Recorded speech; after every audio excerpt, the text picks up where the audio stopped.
अस्सलामुअलैकुम, welcome to my YouTube channel.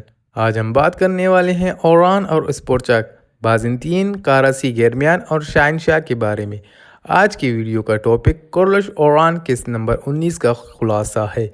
किस्त number 19 शुरू होता है ओरानबे और स्पोर्चा देमिरहान और शहनशाह के सिपाहियों के साथ घेरे हुए होते हैं। ओरान के साथ खलील और अब्दुर्रहमान होते हैं। यहाँ घेरा तोड़ते हैं और निकल जाते हैं। आगे जैर कुतैबे सिपाहियों के साथ मदद ले आता है।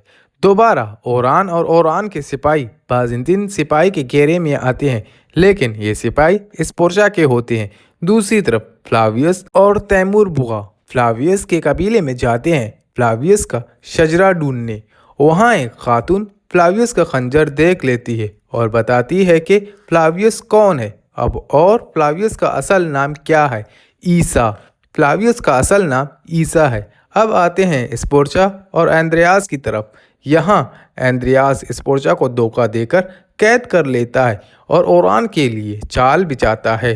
जंगल में ओरान को बुलाते हैं, ओरान को कत्ल करने की कोशिश करते हैं लेकिन नाकाम हो जाते हैं और दाफने पकड़ी जाती है। दाफने को नीलूफर के हवाले करते हैं।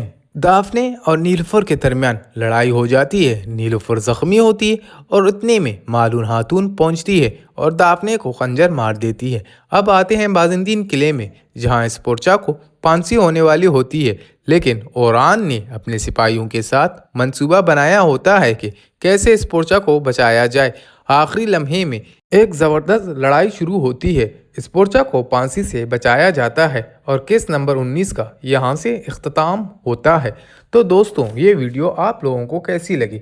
अगर पसंद आए तो लाइक, सब्सक्राइब और शेयर ज़रूर करें। मिलते हैं एक नए वीडियो के साथ।